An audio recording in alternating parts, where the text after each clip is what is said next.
जय श्री राम जय जगन्नाथ। ଆଜି ହେଉଛି ସେଇ ଦିନ ଲାଗିଛି ଡୋରି ଯିବି ମୁଁ ପୁରୀ। ଜୟ ଜଗନ୍ନାଥ। ଏବେ ଆମେ ସବୁ ରେଡ଼ି ହୋଇସାରିଲୁଣି। ଏବେ ବସ୍ ଆସିବ, ଯିବୁ ଭୁବନେଶ୍ୱରରୁ, ତାପରେ ସେଠିକି ପୁରୀରୁ ସିଫ୍ଟ। ଆମେ ଏବେ ବାହାରିକି ମନ୍ଦିର ହେଇଗଲୁଣି। ବସ୍ ଆସିବ, ବାବା ମୁଁ ମାମା ଅଛୁ। ଏ ବସ୍ରେ ବସିଗଲୁ, ବସ୍ରେ ବସି ବାହାରିଲୁ ଏବେ ଭୁବନେଶ୍ୱର।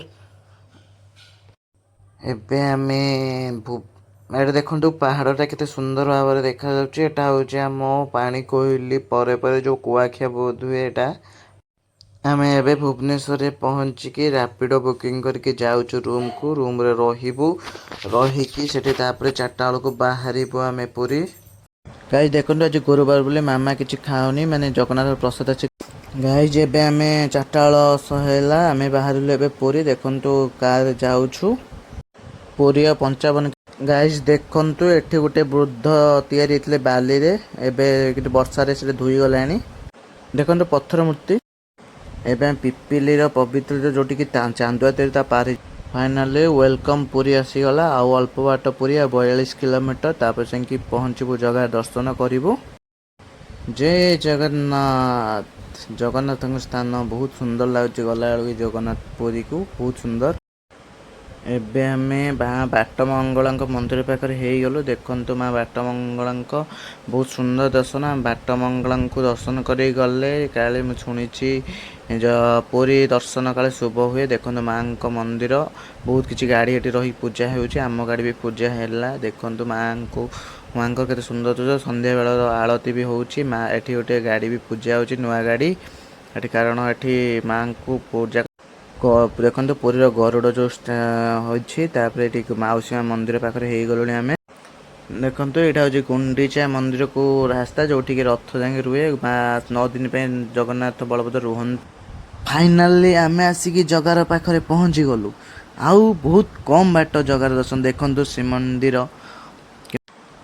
ଦେଖନ୍ତୁ ଜଗାର ଦର୍ଶନ ପାଖାପାଖି ହେଇଗଲୁଣି। ଦେଖନ୍ତୁ ଶ୍ରୀମନ୍ଦିର କେମିତି ବାନା ଉଡ଼ୁଛି। ଫାଇନାଲି ଆମେ ଆସିକି ଜଗା ପାଖରେ ପହଞ୍ଚି ଗଲୁ। ଏବେ ମାମା ପଛରେ ଯାଉଛି, ବାବା ଆଗରେ ଯାଉଛନ୍ତି। ଦେଖନ୍ତୁ ଏବେ ଆମେ ଜଗା ପାଖକୁ ଯାଉଛୁ। ଜଗା ପାଖାପାଖି ଆମେ ହେଇଗଲୁଣି ପୁରା ମନ୍ଦିର ପାଖରେ। ଦେଖନ୍ତୁ କେମିତି ବାନା ଉଡ଼ୁଛି, ବହୁତ ସୁନ୍ଦର ଦୃଶ୍ୟ ଏଠି।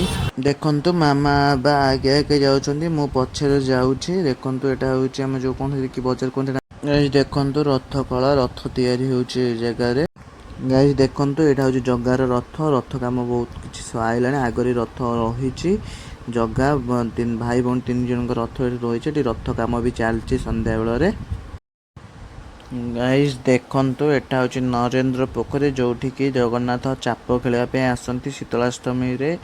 ଦେଖନ୍ତୁ ଏଠି ବହୁତ କିଛି ଏଠି ଡଙ୍ଗା ବି ପ୍ରତିବର୍ଷ କେବଳ ଡଙ୍ଗା ବାହାରେ, ଆଉ ସବୁବେଳେ ଡଙ୍ଗା ବୁଡ଼ିକି ରୁହେ। ଶୀତଳାଷ୍ଟମୀରେ କେବଳ ବାହାରେ। ଦେଖନ୍ତୁ ତାର ଦୁଆରେ ମୁଁ ଯାଇପାରିଲୁନି କାରଣ ଆମ ସେ ସୁଯୋଗ। ଗାଇସ୍ ଦେଖନ୍ତୁ ପ୍ରାୟ ରାତି 9:30 10ଟା ହେଲାଣି। ଆମେ ସମୁଦ୍ର କୂଳକୁ ଯାଉଛୁ। ଦେଖନ୍ତୁ କେତେ କେତେ ଲହଡ଼ି ଆସୁଛି, ବହୁତ ମଜା ଲାଗୁଛି। ଗାଧୋଇବା ପାଇଁ ତ ଇଚ୍ଛା ଅଛି, କିନ୍ତୁ ରାତି ହେଇଯିବାରୁ ଗାଧୋଇ ପାରୁନାହିଁ। କିନ୍ତୁ ଆମେ ଭାବିଥିଲୁ କି ସକାଳେ ଆସିକି ଗାଧୋଇବୁ, କିନ୍ତୁ ଗାଧୋଇବୁ ନାହିଁ। ଦେଖନ୍ତୁ ଏବେ ଆମେ ଯାଉଛୁ ବାଲିରେ ଯାଇକି ପହଞ୍ଚି। ଦେଖନ୍ତୁ କେମିତି ଲହଡ଼ି ଖେଳୁଛି, ବହୁତ ସୁନ୍ଦର ଦୃଶ୍ୟ, ବହୁତ ସୁନ୍ଦର। ଏଠି ବସିବାଟା ବହୁତ ସୁନ୍ଦର ଲାଗିବ, କାରଣ ବହୁତ ଥଣ୍ଡା ହାୱା ଦେଉଛି, ଆଉ ବହୁତ ସୁନ୍ଦର ପରିବେଶ ବି ଏଇଠି।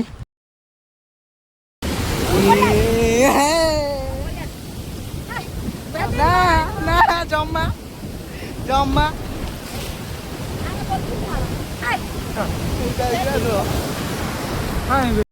ଗାଇସ୍ ଏବେ ଆମେ ମାନେ ସମୁଦ୍ର କୂଳରେ, ସମୁଦ୍ର ଆସିକି ପାଣି ଆସି ଗୋଡ଼ରେ ବାସ।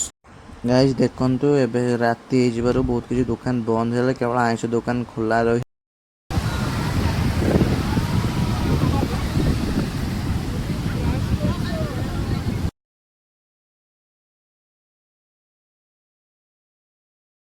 ଗାଇସ୍ ଦେଖନ୍ତୁ ଏବେ ଆମେ ଶଙ୍ଖ କିଣିବା ପାଇଁ ଯାଉଛୁ। ଶଙ୍ଖ କିଣିକି ଘରକୁ ପଳେଇବୁ। ଏବେ ଆମେ ପୁରୀରୁ ବାହାରିଲୁ, ଏତିକି ଖାଲି ମନ ଦୁଃଖ ରହିଯାଉଛି।